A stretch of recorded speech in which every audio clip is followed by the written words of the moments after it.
I mean, like they eat a lot of food. A lot of things. Yeah. I'm sorry, and this live. Oh, okay, now you're live, she's saying. Great. Can I begin? Yeah, go ahead. Okay, great. So, hello everybody. Thank you so much for joining today. I would like to say welcome to my office, but unfortunately for most people around the world now, our homes are also our offices. So in that case, I guess welcome to my home. But I'm really delighted to speak to you today, and I'm going to try to give you a brief and fairly quick introduction to Queen's University Belfast. But what I would like to say is that if anybody at any time has any questions, please use the chat facility. I will try my best to answer questions kind of as they come in. I'd like it that if you have anything that you want to know, don't sit there kind of wondering.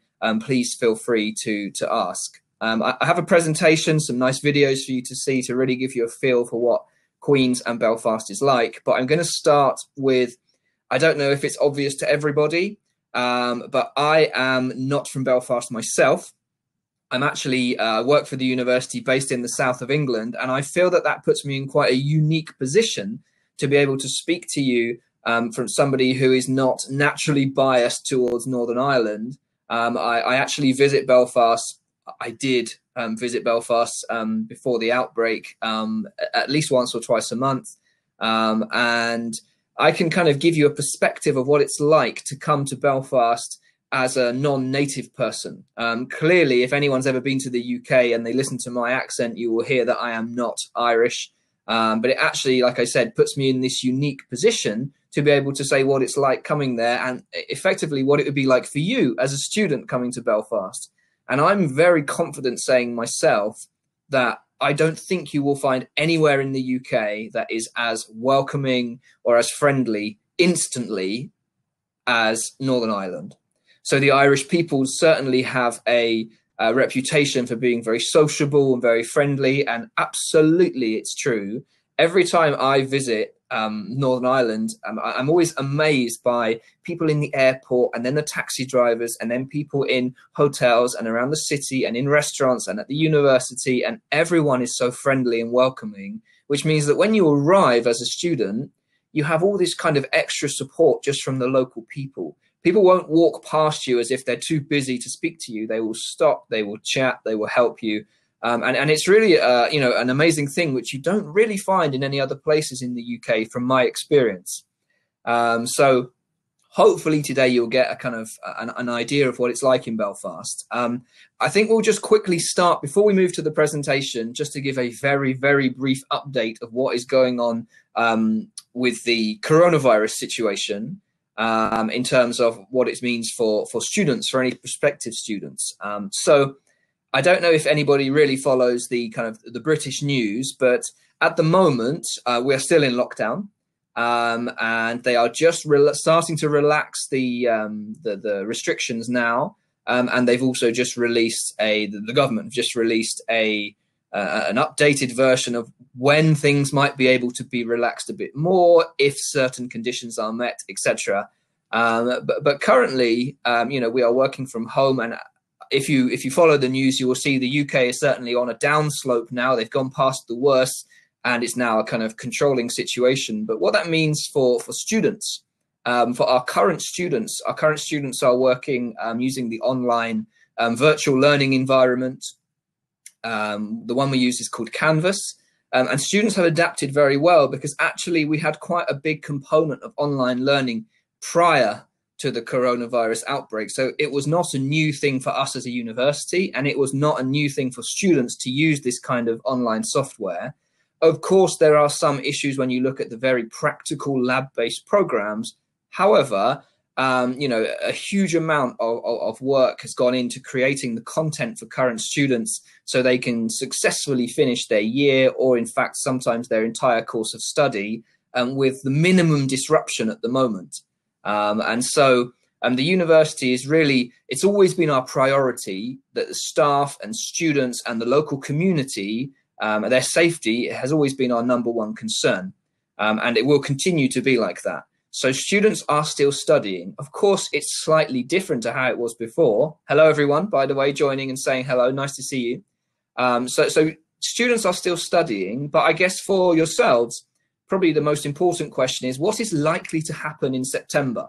I guess just to give you a brief update, we recently announced as a university that we will be planning for an intake, physical intake of students coming in September, 21st of September this year, as usual.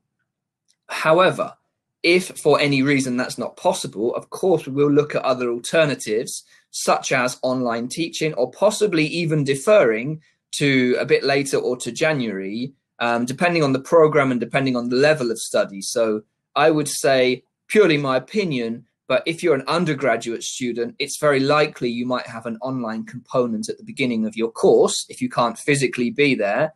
But for master's students, because the program is only 1 year, I think it's probably much more likely that you might defer, because it would be a larger percentage of your program that you would be likely to miss in terms of physical interaction. So basically that's the current situation. And we would like to say as a university, we understand how difficult the situation can be for you if you are, what happened? If you're sitting and waiting and working out what you're going to do. We can, of course, update you as much as possible. We have a frequently asked question page on our website. But we're also very happy to take any questions. We understand that every student situation is slightly different. So any questions anybody has, feel free to ask now, or in fact, anytime in the future. I'm going to go straight into the presentation, and hopefully this will show you a little bit more about Belfast. So I hope you can see that. As you can see there, that's me. My name is Tom Gamester, and that's my email address there. So please make a note of it, but you will also see it again at the end of the presentation. So if you have any questions that you want to send by email, please feel free to.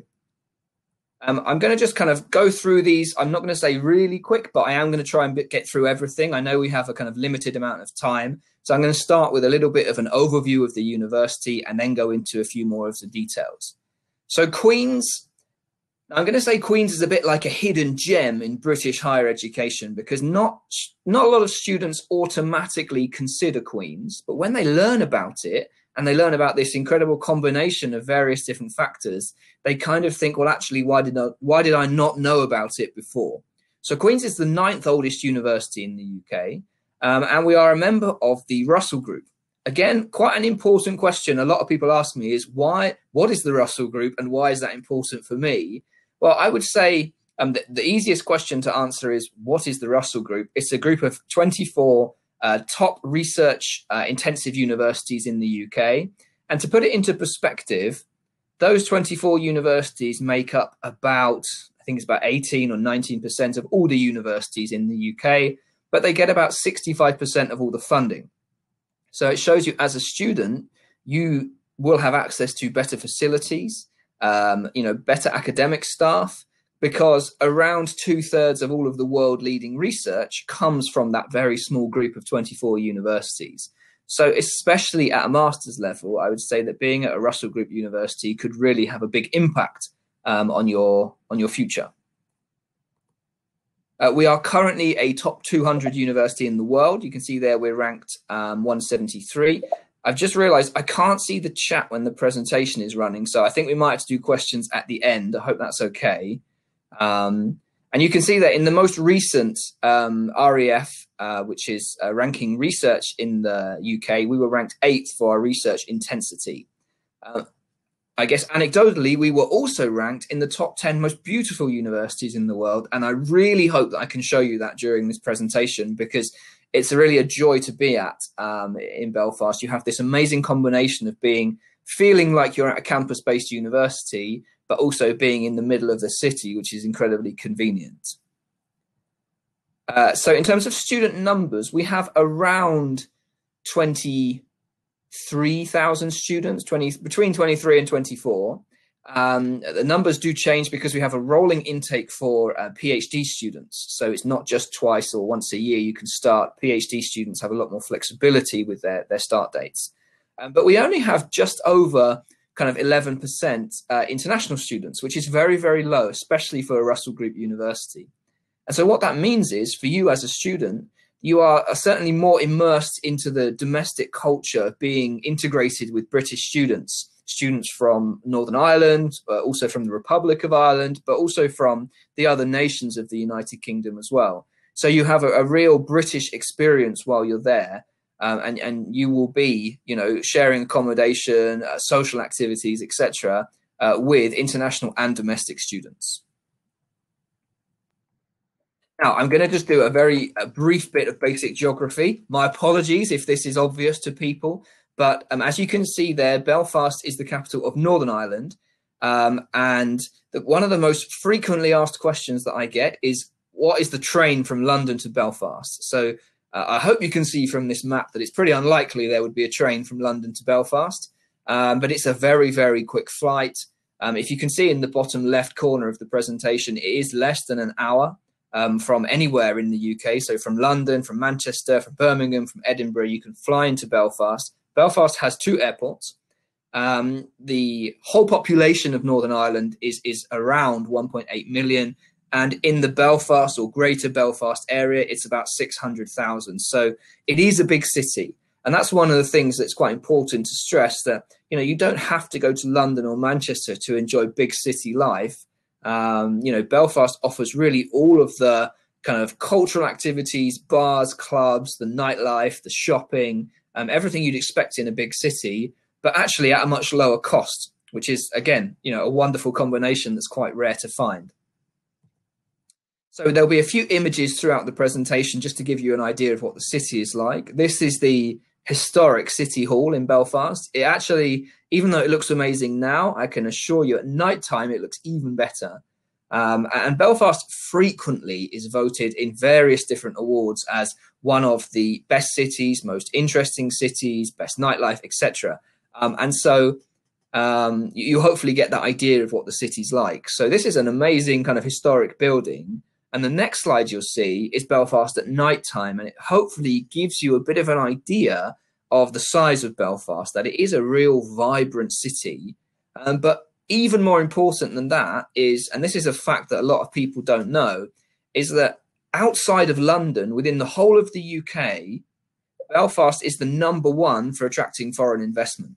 And not many people would think that. And for a student, that means that you have lots of the major kind of multinational companies basing themselves with offices and operations in Belfast, which means you have access to them, when you're looking for a career.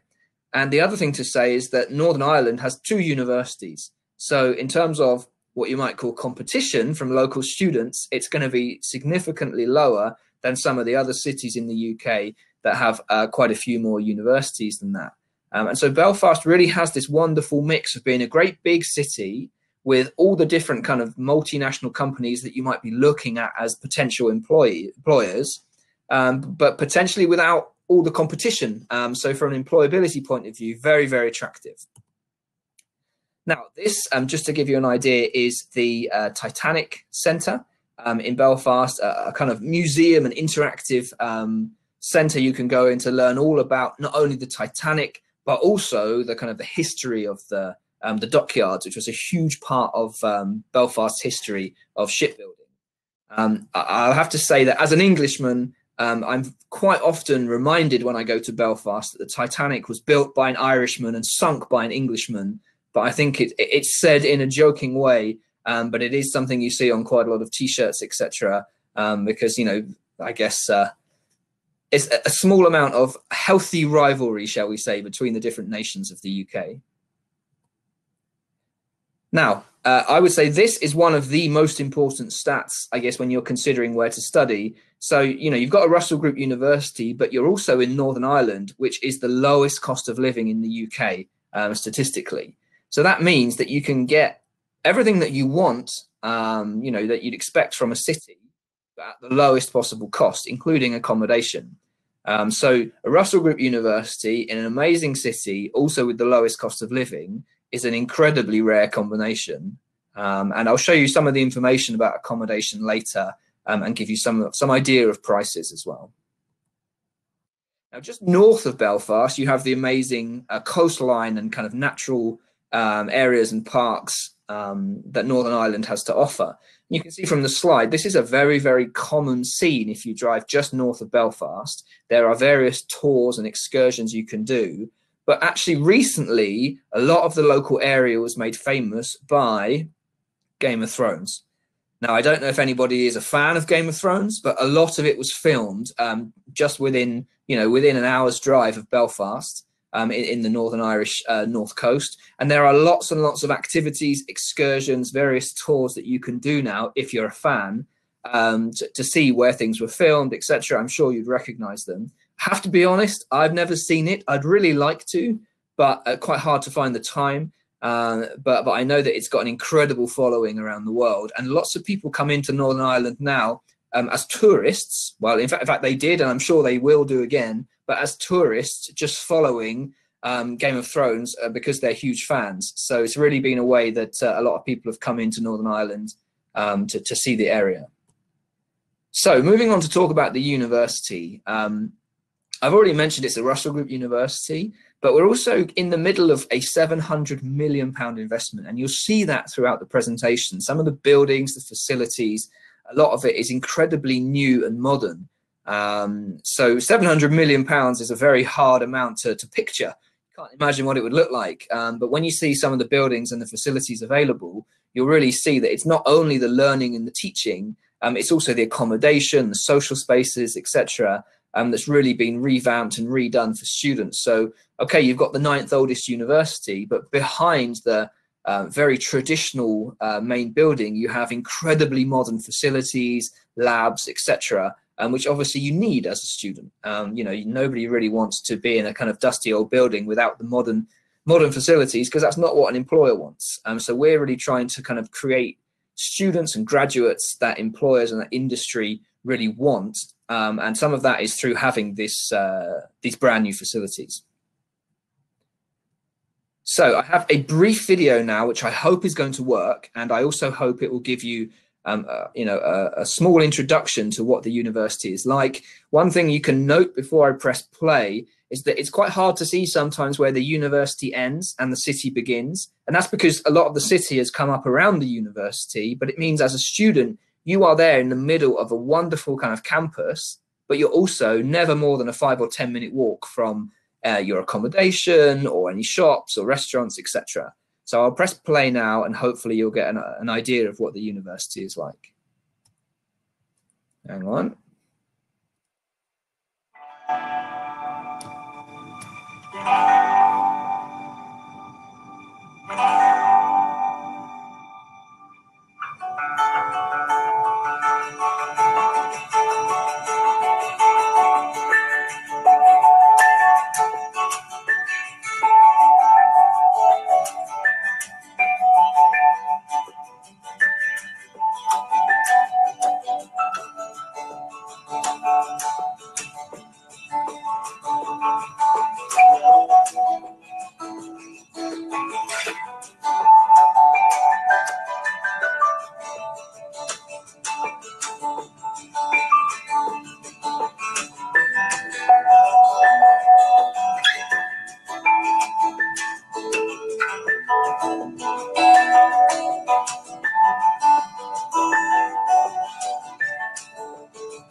So a very short video, but hopefully that just gave you a kind of brief introduction to what the university looks like. And again, it's very hard in 1.5 minutes to really capture the feel of a university, but hopefully you saw some of them. One more building here you can see in front of you is called our Maclay Library. And this is so much more than a library, and it's actually huge. Perhaps you can't see from this picture, it goes back a long way. You have your traditional library facilities, you have meeting rooms, presentation rooms where you can have various seminars, online resources, etc. It's kind of multi-use building, multi-purpose building that students can use as and when they please. This next building is our computer science building. At night time, again, it looks amazing. but I think it was designed effectively to look a little bit like a circuit board. But what's more amazing is once you go inside, there is a single lecture theatre, only one. And the rest of it is computer labs. There is a smart city built out of Lego for students who are studying anything to do with kind of sustainability, etc. Within the city environment.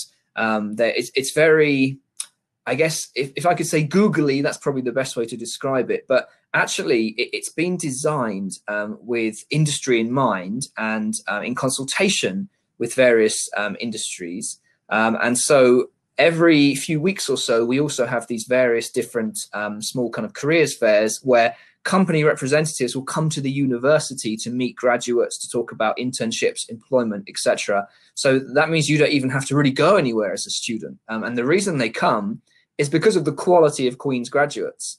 And so that's really a testament to, I guess, us producing what the industry wants. This is our sports facilities. So again, world-class sports facilities.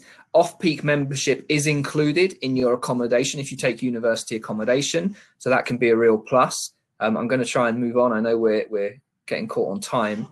So this is our film theatre in the centre of campus. A working film theatre with bar, popcorn, etc. Either cinema or live shows.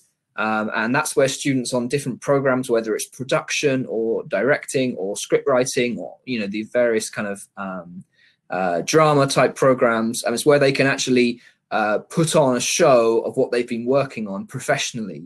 So an amazing facility to have in the middle of campus, and just showing that it's not just about teaching theoretically, that Queen's is about preparing people for work and giving them the physical skills and experience that they need. Now, this is the graduate school, a wide-angle photo because it's actually a huge building, but this is an amazing facility for anyone who's looking for a master's or PhD program. So it's graduates only, and really the graduate school is all about preparing you with as much additional kind of resource and skills that you can do during your time with Queen's to make you more employable, to make you think creatively, and really to make you stand out when you're going into the world of work and the job market after graduation. Our graduate school is ranked number 3 in the world. And if you ever visited, you would see why. It's an incredible resource throughout your whole study plan.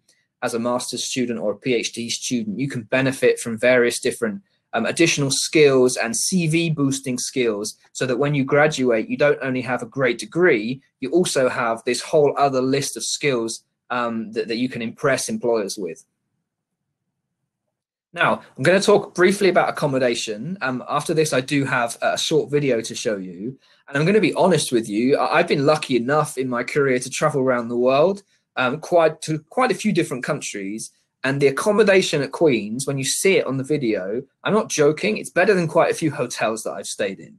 It is an amazing level for student accommodation. If I think back to when I was a student, I would have absolutely just loved to have had something like this. So it's really top level accommodation, but price-wise, you're looking at around £124 a week for an ensuite room in, that's one of the top prices. Prices can be as low as around £80 a week. So to see this level of accommodation and this level of quality at a price like £124 a week is very, very rare. To give you a comparison, if you looked at the same quality of accommodation that was 15 minutes away from where you were studying in central London, you'd probably be looking at about £300 a week. So just that kind of gives you a way to compare the two.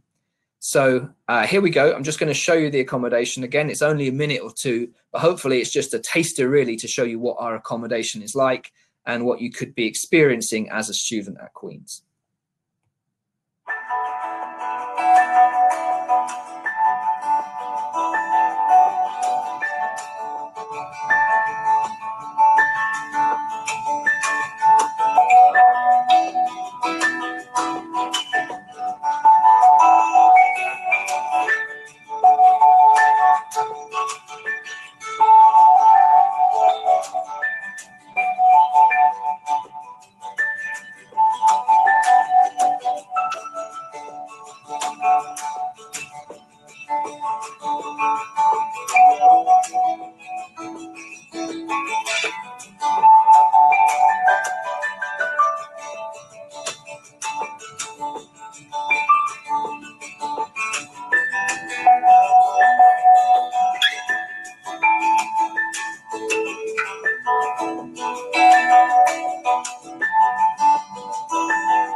So there you saw a very brief introduction to the accommodation, and the accommodation is so important because it's likely going to be where you spend the majority of your time when you go anywhere to study. So it's going to be where you eat, where you sleep, where you socialize, where you do quite a lot of your studying.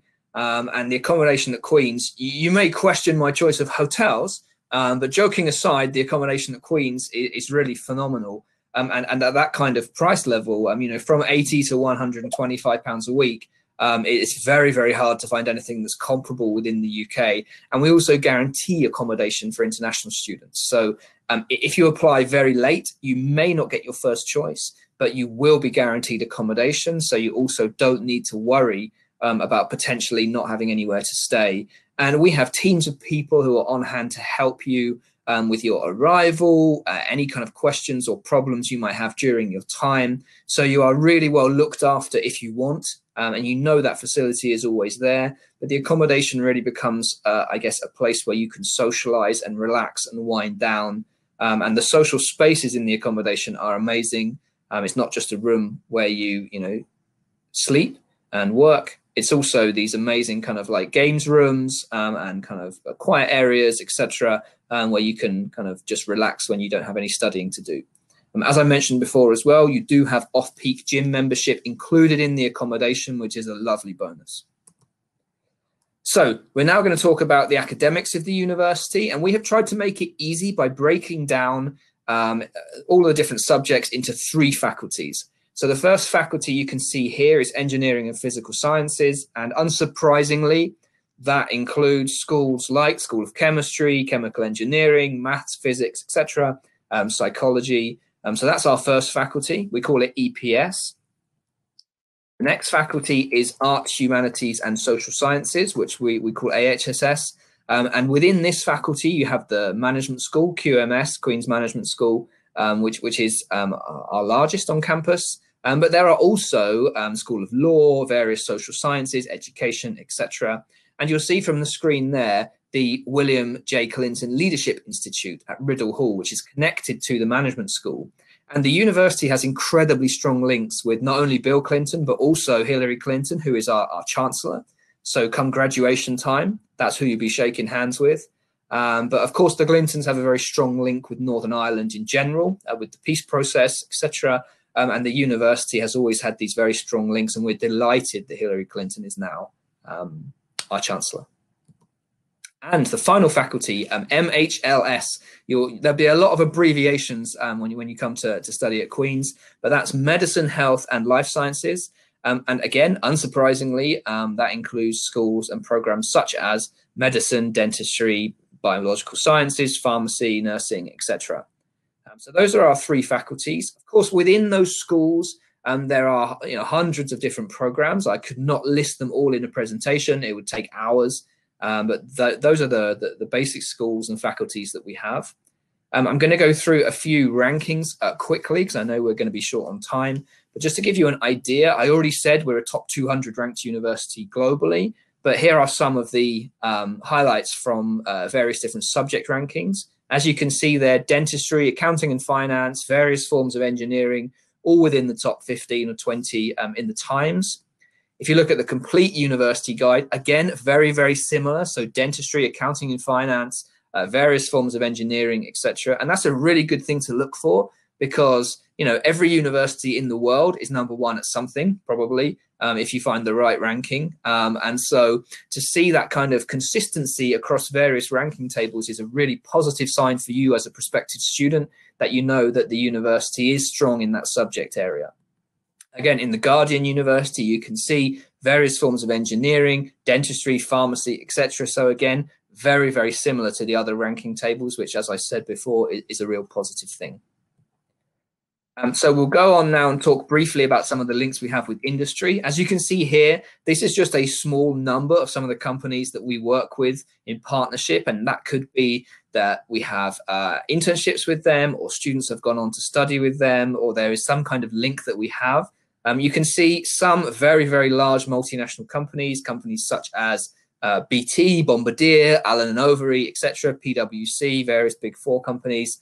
And so hopefully that gives you an idea of just some of the partnerships we have. Again, if I went through all of them, it would take hours. So this is just really a highlight. I think we'll probably skip past this. This is effectively just saying that we have lots and lots of international partners around the world with different programs that we offer in partnership with them.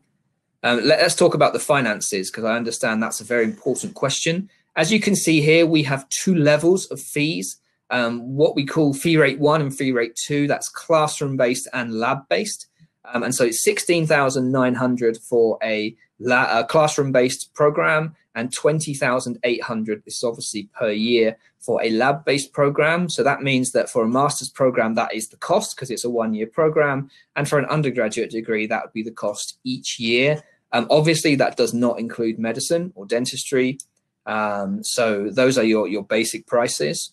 And I think we'll move on now to what scholarships we have to offer, because that's generally the next question that runs in from the cost of studying. We do understand that, you know, education is a big investment, and making the choice is hard to do. And it's not only an investment of your money, it's also an investment of time. You know, you're going to go and spend minimum 1 year, but maximum 3 or 4 years, you know, abroad studying. So you want to make sure you get good value for money.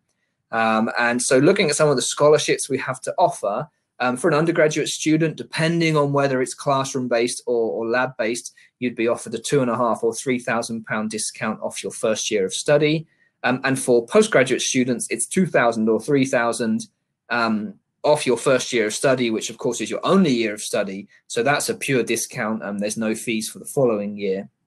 We also have something called an early bird discount, which is if you pay your full fees by a certain deadline, you'll get an additional 10% off your gross fees, which you will then add on to the other scholarship that you've been awarded. And this year, because of the current situation, that deadline for the early bird discount has been extended until the 15th of September, which effectively means every student should be able to, if they want to, pay their fees in advance. They'll get an additional 10% discount from their gross fees. This is always put in a little bit like a joke, but also just to give you an idea of some of the costs. So Belfast Bikes is just a very simple scheme that a lot of cities run, where you can effectively rent a bike for a short time. But just to show you how much it costs, you can see here £20 for the year. And then if you use it for half an hour or less, there's no charge. So you could do that every day and you wouldn't pay anything. If you use a bike for up to 1 hour, you get charged 50p, which is basically nothing. And so it shows you there are these schemes around that can help you to be a bit more mobile if you don't want to walk. And again, compared to other cities, you will find that this is unbelievably cheap, really, compared to what some other cities charge for the same facilities. Now, the last thing to say really is about student well-being. At Queen's, we want you to succeed. We want you to do well academically. We want you to enjoy your time and to, enjoy your time in the accommodation and really make the most of your time studying in Belfast. But our number one priority is always your well-being, because of course, if you look after yourself mentally and your well-being and your health, then your studying will be affected in a positive way. So we have teams of people who will help you if you need it anytime during your time studying with us. So it could be a question about immigration, it could be counseling, it could be something to do with accommodation or something academic, or really any issue that you have. We have dedicated staff who will help you. However small you think the issue is, there will always be somebody who will listen and be able to help you, signpost you, or give you advice on how you can deal with something. And that's really what we want you to feel from day one. And it links in with what I was saying at the very beginning about Belfast being the most welcoming city, in my opinion. We want you to feel that, you always have somebody you can talk to, whether it's about future career choices or something about your current study plan or anything like that. There is always somebody on hand to talk to you. And if it's an important thing, 24 hours a day, there is somebody who will listen and help you and guide you if you need it. Of course, we hope you don't have any issues. But if you do, it's really nice to know that there's somebody there who will listen and be able to help you. So we have various different social media channels that you can kind of connect with. One of the most important pages at the moment is our coronavirus FAQ page, which is updated regularly with more information about how the university is responding, what we are doing to assist with the current pandemic in terms of research or locally within Northern Ireland. But also on our social media channels, you'll also find a way to be able to look at what the university can offer you, to see what different types of accommodation look like. There's quite a lot of different media which is created by students, just to show you what it's like being a student. So do check it out, and hopefully you'll find, you know, a bit more there to show you what Belfast is like. Other than that, that's basically the end of what I have to present to you. That's my email address again. I'd be really happy if you have any emails or any questions, you know, just drop them to me and I will either get back to you or, you know, respond to you and let you know and copy in the right person who can answer your question. But I would be really, really happy to help you if there's anything that you want to know. We understand that at the moment it's quite a difficult time not knowing what's going on. And we are trying to get information out, you know, as quickly as possible so that you can make a concrete plan of where you're going, what you're going to do, etc. So keep an eye on the FAQ page I mentioned, but also feel free to just contact me. I'm going to now minimize to see if any questions have come in. But if not, then I just want to say thank you again for taking the time. I really miss coming to Turkey, I have to say. I regularly visit Turkey for my work, but at the moment, unfortunately, I'm not able to. And so hopefully maybe at some point in the future, I'll be able to physically speak to you either, you know, in Turkey or perhaps in Belfast. But thanks very much for tuning in and, you know, joining us for this webinar today. And I'll now just take a look to see if there are any questions. So.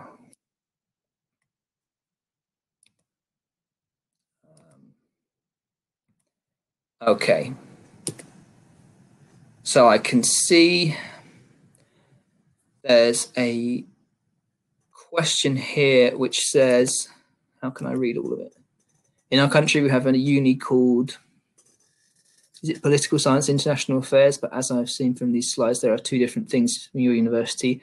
Am I right when we choose School of Politics, also take lessons about international affairs? Well, that's a really good question. And I think it actually highlights that in different countries, what universities tend to call subjects can change. So, for example, political science is a very American term, but it's not used that much in the UK. International affairs, international relations, international politics, there are lots of different programs. The most important thing is you look through the content of a program at the different modules to see what you'll be studying. But I would say if you're interested in that kind of area, then you may want to have a look, especially if it's at a master's level. There are some very, very interesting specific master programs like conflict studies, conflict resolution, politics. You can do politics with a subject. It could be perhaps with economics or law or something like that.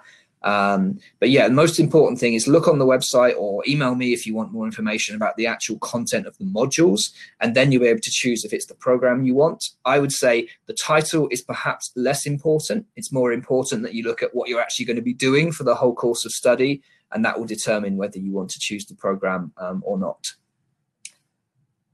Another question I've got here is, do you give full scholarships and how much does it cost?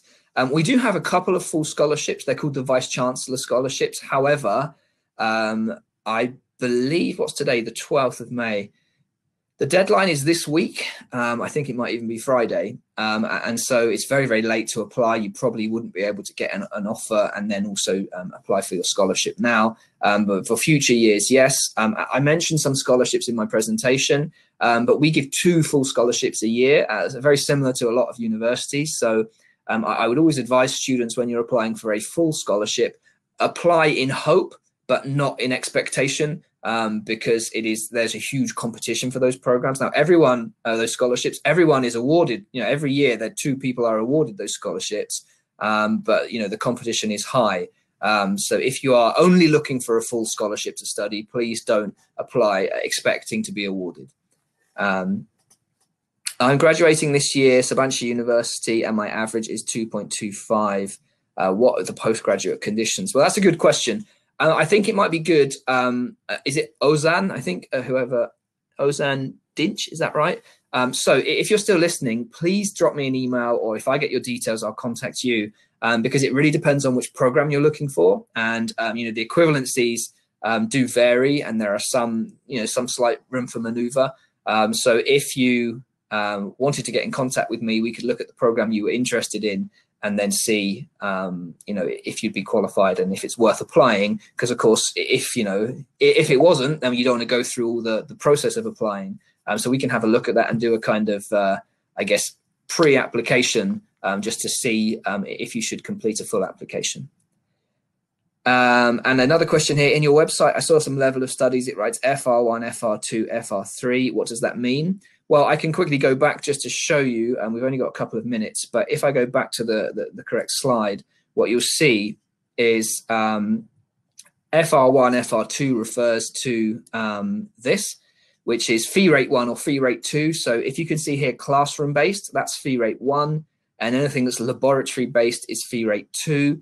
Fee rate 3, I believe, is the clinical and like medical programs. So for most students, it will be fee rate 1 or fee rate 2. And we call fee rate 1 classroom based and fee rate 2 lab based. The lab based programs tend to be the programs that are in the School of Engineering and Physical Sciences, and also in the School of Medicine, Health and Life Sciences. But they are slightly more expensive because of the facilities, I guess, and the practical nature of the program.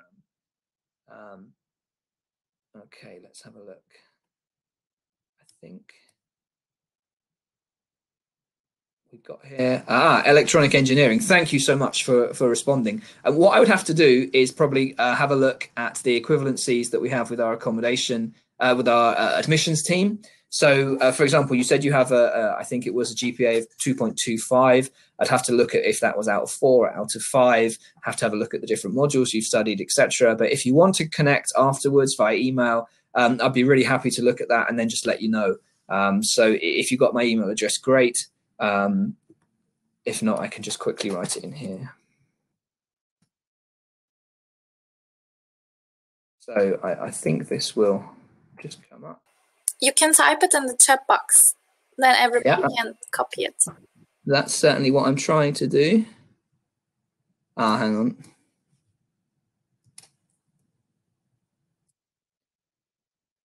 So.